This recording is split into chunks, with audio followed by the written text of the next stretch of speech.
Good morning, friends. I hope everyone's doing well. Just a quick live this morning to basically wish everybody a good weekend. You can barely see me, and yes, I was up at 4 this morning.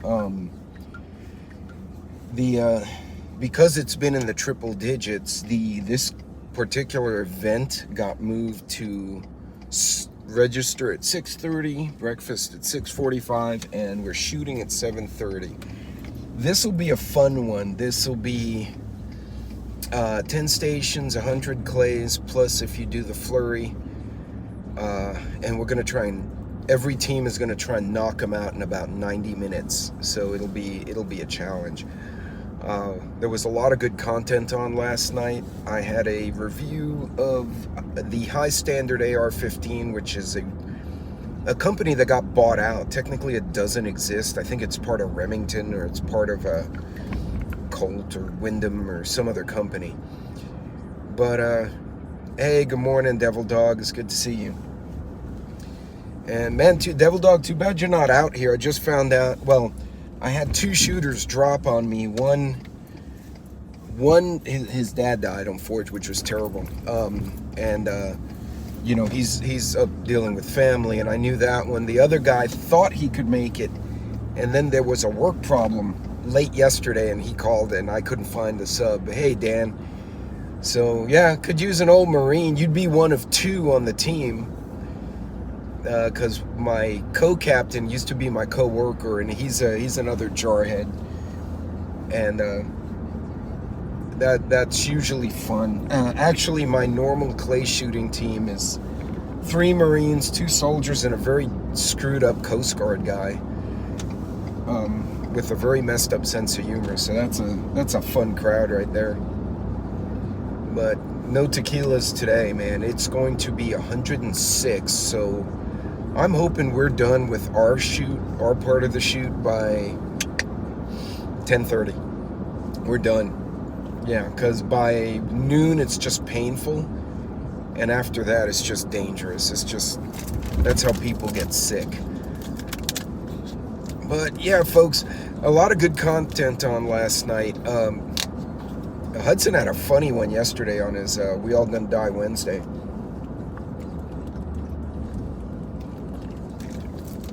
Him and Livingston, man, were just cracking jokes most of the time. Hey, sassy gal, good morning. And good morning to anyone I missed in there.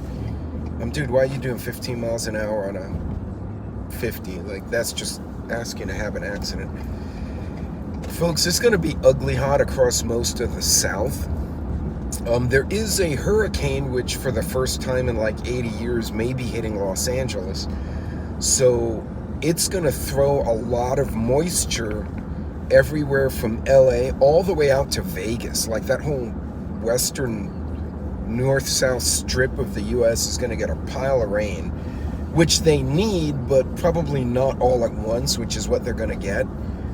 And the rock out there, at least from my last trip to Vegas, I took a tour of the hills, the mountains area, and there was a geologist actually giving the tour, so he and I started talking rock science. And that rock is all metamorphic and igneous rock. It's not very porous, and it's not very permeable. Basically, it doesn't absorb water, nor does it let it pass through. So when it does rain, all the water goes to the lowest spot and just hauls ass south. Like, it goes where gravity takes it. It's not like Houston, where you have a lot of porosity. It absorbs and has permeability. The water can go through the dirt and through the rock into the underlayers of the soil. Out there it doesn't. It just makes floods. So yeah, they're gonna have a fun time out on the West Coast in the next week if that storm goes where they say it's gonna go. But we are entering the busiest time of hurricane season right now. Between end of August through October, it tends to be really active. As a matter of fact, Ike hit in late August, if I recall correctly. Harvey hit in September. Katrina hit in September too. Like, even though this is not the middle of the season, it is, to me, has always been the busiest part of the hurricane season. So if you live in a part of the country where those storms occur, or they could occur, now's a good time. Go through your inventory, make sure you have what you need. Harvey was hurricane number, I don't know, 8, 9 for our family. So we got really good. Like, even the kids, my teenagers, had assignments, you know, like, you go check the batteries, you go check all the flashlights, you go, you know, start moving the yard furniture into the garage. Like, we just had a drill, right? The kids just did it. We knew. And then you had stupid neighbors who didn't, and their lawn chairs hit the other neighbor's house and broke the window in the middle of the storm. You know, don't be that neighbor, by the way. But yeah, there's a lot of stuff going on, folks, and it's very easy to get muddled, right? You're trying to keep track of all of this. Hawaii is terrible, but I'm also curious what the hell else is going on, because everyone's looking at Hawaii right now, right? Before that, everyone was looking at Trump, then everyone's looking at Hunter, then everyone's looking at UFOs, and then Ukraine, and those are the big stories. And I'm always wondering, well, what the hell else is going on that I'm not looking at? And I can't find, because the media is saturated with whatever the stupid of the day is. But, you know, a lot of lessons to learn, folks. A lot of lessons to learn from what just happened, both in Hawaii. By the way, for those of you with, absolutely, Devil Dog. By the way, I do have family on Oahu who are military, and they're telling me that they are on fire duty now, because Oahu has fires. Oahu has fires. Maui, obviously, their fire is already burned out. There's a fire on one of the other islands. I don't remember if it's the Big Island or what. But, yeah, folks, there's a lot going on. And it's easy. Yeah, it's smoke screens. Hey, good morning. It's easy to get distracted. It's easy to get frustrated with what you're seeing. But, you know, I'd encourage everyone, just maintain focus. You know, walk away. You'll notice in the coming months you may not see me as much, partly because I'll be starting a grad school program, which is very exciting for me. And then, of course, I have new knowledge that I'm going to share with all of you in some way, shape, or form.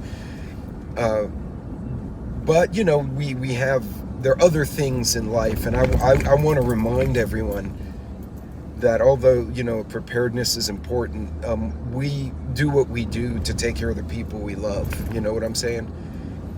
And so, Jim, thanks for joining. So I don't want folks to kind of take their eye off the ball, and it's easy to do, right, when you're trying to look at the ball and people are throwing eggs at you, you know what I mean? But, you know, maintain your focus and learn. When you see these terrible things happening elsewhere, ask yourself, is that a threat in my area? I really need to do a risk management spin on determining and evaluating realistic threats, right? Because you think about it like, okay, aliens. Hypothetically, it's possible, right? Things from space come down, they eat people or whatever. Is it probable? Probably not as much as, say, tornado. You get what I'm saying? Like, tornadoes happen all the time. Or fire. And not just a big forest fire. Your damn house could catch fire because the idiot next door threw a frozen turkey into the boiling pot of oil to do a fried turkey, and it exploded, and now you have fire everywhere. You know, so you gotta factor the likelihood versus the severity. It's almost like a chart. I really need to do a video on just that. I need to write that down so I remember. And then how do you break it down, right? Because I live in Texas. The only earthquakes we've caused are actually when oil and gas or one of the drilling companies accidentally hits a fault because the fault didn't show up on a seismic survey and they caused seismic events, right? Or, you know, tornadoes in the middle of the country, right? Those happen every year. You can't really predict them, right? The storm comes and the tornado goes where it feels like going, and that's that. But those are much more likely than, you know, a Maui type fire. But the Maui fire is severe, right? It's way more devastating. Well, no, tornadoes equally devastating, but you guys get what I'm saying, right? The fire may be less of a risk for you, even though both are severe. So don't get distracted by all this. Just look at these things and ask yourself, am I prepared for that? And is it something I even need to worry about? Hey, good morning, Grateful. Because, okay, so like for instance, Grateful, if I recall correctly, you are up on the East Coast. Hurricane has happened. Is it possible? Yes, and it's very damaging. But the likelihood is lower versus, say, New Orleans, where it happens every year, and the likelihood is higher, and they tend to be stronger further south, right? Understanding how the threats and the realisticness of the threats plays into your area and your preps helps guide your buying decisions, guide where you spend time. But at the end of the day, you know, you're looking at, oh no, there's UFOs, and it's like, I can't, man, I got so much weirdness here in Texas from humans. I'd probably welcome an alien, to be honest with you. Because, yeah, shit's just weird. I got a video from another creator on TikTok. She forwarded to me from one of her friends who made the original video. And the same thing that happened in that story about the stalker of my relative down in Austin happened to this young woman in San Antonio. She went into a store. There was a guy with a backpack just hanging out by the cars. She walked in, and the guy with the backpack outside was on the phone. When she walked through the doors of the H-E-B, there was another guy there with a phone looking out the window watching her walk in. And as she walked into the produce, which is for H-E-B, that's like the first part you see, there was a third guy back there. There were 3 guys total coordinating on a phone call looking for young women. And this happened to be a very pretty girl. And she picked up on it like that because she was on her game. That's much more of a threat than, you know, space invaders. All are possible. Yeah, Jim, absolutely. But if you can avoid having to escalate, that's so much better. Because even in Texas, if I see someone grab my daughter and I smoke his ass in the parking lot, I'm going to go to a grand jury. I'm going to have to answer for those shots, even though at the end they may say, justified. Have a nice day, sir. More than likely, I'm going to have to be taken in for questioning, right? And it's going to be very disruptive. If I can avoid the situation, well, like they say, you win 100% of the fights you don't pick, right? And if you define winning as going home that night and walking away, then great. But yeah, you may have to go there, Jim, to your point. So the young lady actually, in this more recent video, she was not carrying. The one in the earlier one, the girl getting stalked at Hobby Lobby, she was. No body, no trial. Well, out here in West Texas, plenty of places to hide that kind of stuff, but chemical pits and all sorts of stuff just magically goes away. It's kind of like, you know, the Cajuns in the bayou. Yeah, throw them in the bayou, the gators will take care of it. Yeah, but here we have coyotes and pigs. But folks, understand what the threats are, because it's very easy to hear all these terrible things happening in other places and you're like, oh my God, you know, it's scary, it's frightening, but is it realistic for you? And I think if anything, we need to maintain that perspective. Is earthquakes are way more likely in LA and, you know, the West Coast than, say, Tennessee. Can they have an earthquake in Tennessee? Absolutely. Hey, good morning, caffeine, jeez. Yeah, the earthquakes are way more likely on the West Coast than, say, in Tennessee, although Tennessee can have them. So if you're prepping out on the West Coast, you need to prep more with the fact that the earth itself may be all broken up.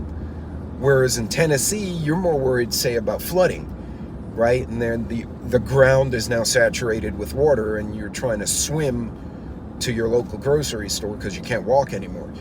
Understanding the threats will not only direct you, but give you peace of mind. So you know, wow, okay, I'm not losing my marbles. This is excuse me, this is what is a real threat to me, or a real possibility to me, because it's very easy to just get distracted with nonsense.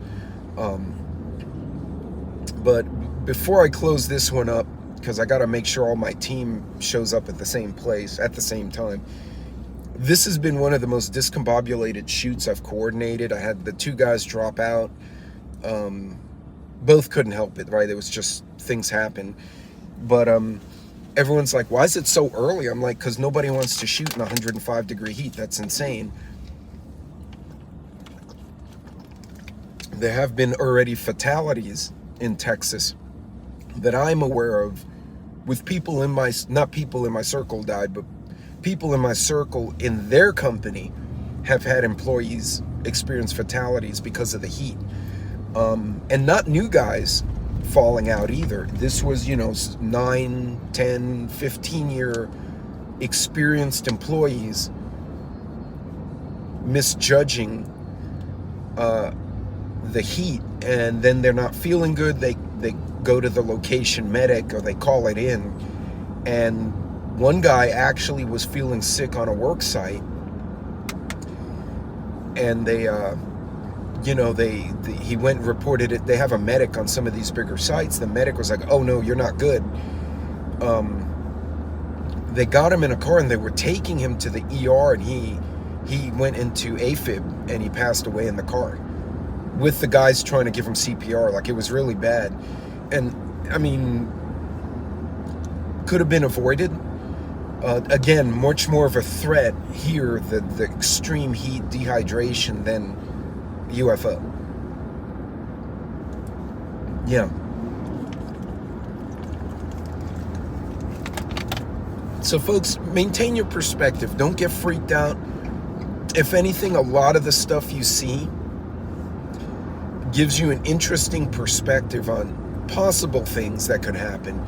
But you can't prep for everything. And keep in mind, a lot of what we buy is good for almost everything, right? Food applies to everything. First aid kit applies to pretty much everything.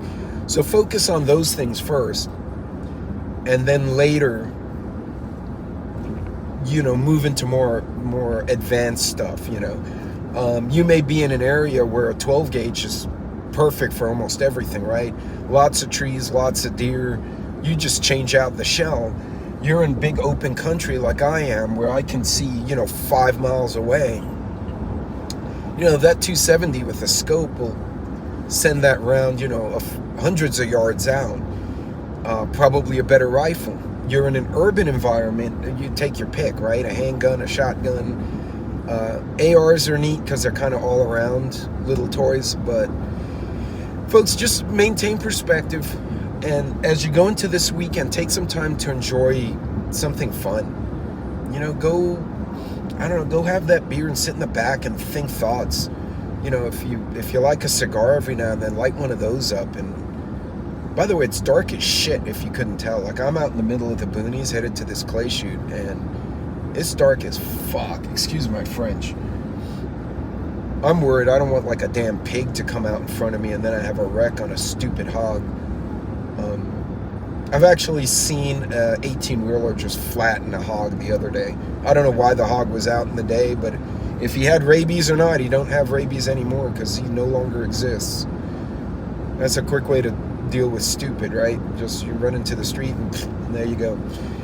But in any case, folks, look, maintain your perspective. Don't get distracted by, as Devil Dog said, the smoke screen. Hey, Royal Lioness, welcome. And anyone I missed in the chat, is really hard to see out here, so I can't see the chat too well. But y'all be careful. Be safe. Don't freak yourselves out. Focus on the things. That must have been a mess. Oh, God, yeah. And it was oncoming, so I'm going this way, and I saw the pig run out, and here comes the 18-wheeler. I'm like, oh, that pig's toast. And then, boosh! And it just looked, it was bad. It just went, but believe it or not, the pig was intact. He launched it, which just speaks to the power of the pig. Like, I wouldn't want that pig to come, I go jogging at the end of my subdivision, and a damn hog like that comes out at me. Because even if I shoot it, he'll probably run me over and then he'll die, right? So yeah, I don't need that. But folks, look, be careful out there, be safe. Don't get distracted, stay focused, and remember, your dollars aren't buying as much now, so make sure what you buy is applicable to the most scenarios possible. Like I said, food, first aid kits, stuff like that, you can use for almost everything. And again, stuff like what happened in Maui is terrible, regardless of our thoughts on why or how it happened. And I could do a whole nother video on that. I want everyone more to think about what is real, what is likely and probable in my area, and then how do I address that.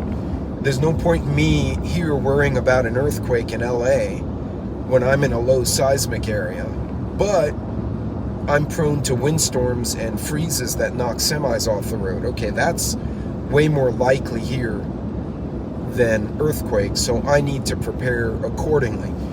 And to me, it's a weird perspective, because this is house number, or residence number 11, 12 for the family. So we've moved around a lot. Every place I went that was new, I had to learn how to prep again for that area, which is something a lot of folks don't have to do, but I do because of the way my career works. So, and hence the name Roaming Prepper, for those of you who ever wondered why I came up with that. So you're always learning something new, and I went from basically the bayous to the desert, and I'm like, the water filter's no good because there's no water to filter in the first place. So now water storage became an issue, right? Which wasn't an issue when I lived by a river. So understand your area, and guys, just be safe, be careful out there, and maintain your perspective, stay calm, and enjoy life a little bit, folks. So yeah, as we go into the fall, you may not see as much of me as you normally do, and a lot of that's going to be due to starting the grad school program, and just, I got my granddaughter's going to be with me for a month. That's going to be freaking awesome. So, I'm super excited about that. But yeah, be safe and just keep your focus, folks. And keep in mind, all of us in the chat, all of us online, whether you follow Hudson or me or Vision or Angry or My Mother Spark, there are a lot of great creators out there. We're our own mag, right? We're constantly in the chats. We trade notes, we trade ideas, we check in on each other. That has value. That's important, y'all. And, it's something all of us need to remember, that there are other people out there who think like us, and even though we're not all physically together, we do check in on each other. I've even seen it in the chat. Somebody will be like, hey, where's, John Smith hasn't shown up in any chats for a month. Has anyone checked in on him, right? We're our own community. And you notice we all follow each other to different places, so yeah. Yeah, actually, I got my Yeti. I iced it last night, and then I added ice. I've got Gatorade, I got water. I only had 1 cup of coffee because the coffee will make me pee out more than I drink. And I did dehydrate last shoot. I didn't dehydrate, I gave myself a heat headache. And so I learned a new thing. Hey, Mad Shad, I wound up buying one of those frog togs, the things you wet and you put on your head. And that's in my bag now. Fortunately, I had a bandana that I keep in my shooting bag. So what I did, I poured water on that and I tied it around my head. So I look like damn Sergeant Barnes from the movie Platoon with a bandana on my head. But it kept my head cool, and it dropped my body temp enough to where my headache went away. I also added extra Advil to my bag. I got powdered Gatorade to throw in the bottles. So I guess the seat in the cart that was meant for the other dude, I will probably use to hold my Yeti. So, well, folks, look, you guys be safe, be careful out there. I'm going to try to navigate. These 2 trucks are having an issue over here, so I'm going to try and avoid their nonsense. But, You guys, hey EMT, what's going on? You guys take care of yourself. And again, maintain perspective. There are a lot of talented, knowledgeable people in the chats, mine and other people's. Ask questions, collaborate. That's sometimes why I leave the chats running on the Monday night when I do all my headlines. I'm not live, I'm narrating. But I leave the chat open for 20 minutes so all of you can talk to each other and trade notes and get ideas. So keep doing that, guys. And y'all be careful, be safe out there. And I'll let you know what how the shoot went this afternoon when I'm driving home all freaking sweaty and nasty. Who knows, I might win a gun this time. I've already won a 9mm this year, which was pretty cool. So we'll see if I win something else. If nothing else, I get free tacos. I'm cool with that. So, and Mad Shad, I was just telling Devil Dog before I leave, I'm shooting with 2 other Marines, so I had an opening, so too bad you guys aren't closer, man. Could have thrown one of you guys in here. You shoot with your fellow jarheads. But anyway, guys, be safe, be careful, and God bless. And maintain calm. Just focus on what's real for your area. And, take care of yourselves. We'll see you later, guys. God bless.